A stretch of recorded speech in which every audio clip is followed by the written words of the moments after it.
Autorickshaw থেকে নামানো হচ্ছে দেশসেরা কাঁঠাল, এমনটাই দাবি গাজীপুরের আড়তদারদের। গাজীপুরের কাঁঠালের তুল্য কাঁঠাল, আম, লিচু, নটকনিংয়ের গাজীপুরের নাকি বিখ্যাত। এটা যে কোনো জিনিসই ফল ফলান্তি গাজীপুরের নাকি বিখ্যাত। এই দেশসেরা কাঁঠালের সর্ববৃহৎ বাজার বসে গাজীপুরের শ্রীপুর উপজেলার জৈনা বাজারে। জেলার সবচেয়ে বেশি কাঁঠাল উৎপাদন হয় শ্রীপুরে, এজন্যই কাঁঠালের রাজধানী নামে পরিচিত এই অঞ্চলটি। আমাদের গাজীপুরের কাঁঠালটা খুব ভালো, খেতে খুব ভালো, খুব প্রচুর চাহিদা। বাজার নিলে যদি শুনে ব্যাপারে শুনে যে গাজীপুরের কাঁঠাল, তাড়াতাড়ি তারা নেওয়ার আগ্রহী করে।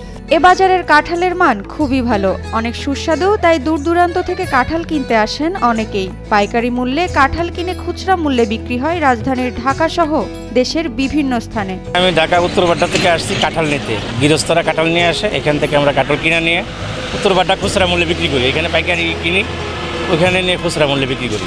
নোয়াখালী, চিটাগং, ফেনী, চাঁদপুর, বরিশাল সহ বিভিন্ন জেলা থেকে কাঁঠালের জন্য পাইকাররা আসেন এ বাজারে। কম দামে ভালো মানের কাঁঠাল পাওয়া যায় এই ঐতিহ্যবাহী হাটে।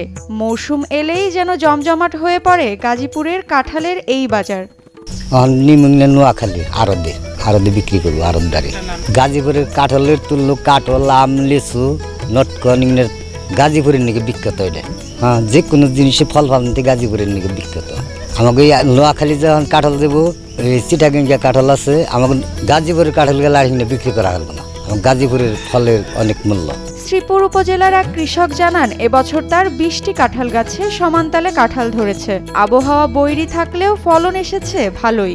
গত বছরের মতো এবারও তিনি 25টি গাছ থেকে 20 থেকে 22 হাজার টাকার কাঁঠাল বিক্রি করেছেন। কাঁঠাল যখন গাছে ধরে মুচি আসার পরে 2-3 মাস পরে কাঁঠাল একটু বড় হয়, তখন কাঁঠালটা আমরা হিসাব করি কতটি কাঁঠাল বাগায় আসছে, ওই হিসাবে আমরা বিক্রি করি। অল্প কাটা গাছে আমার 20-25টা গাছ 20-22 হাজার টাকা বিক্রি করছি, 20 হাজার টাকা বিক্রি করছি।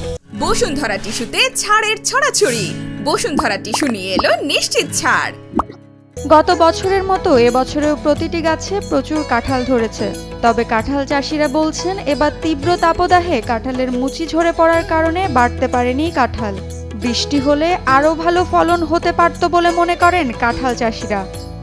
ব্যবসা এখন মোটামুটি ভালো আর কি। আগে বৃষ্টি হইতো তাহলে আর ভালো হইতো, খরার জন্য একটু কাঁঠালটা থম ধরে রয়েছে, বাড়তি হয় না। এখন পুরাপুরি ক্যাট পড়ে গেত আমাদের আরো বেশি, আরো 15 দিন আগে, মানে 1 মাস আগে আর বেশি ক্যাট পড়তো।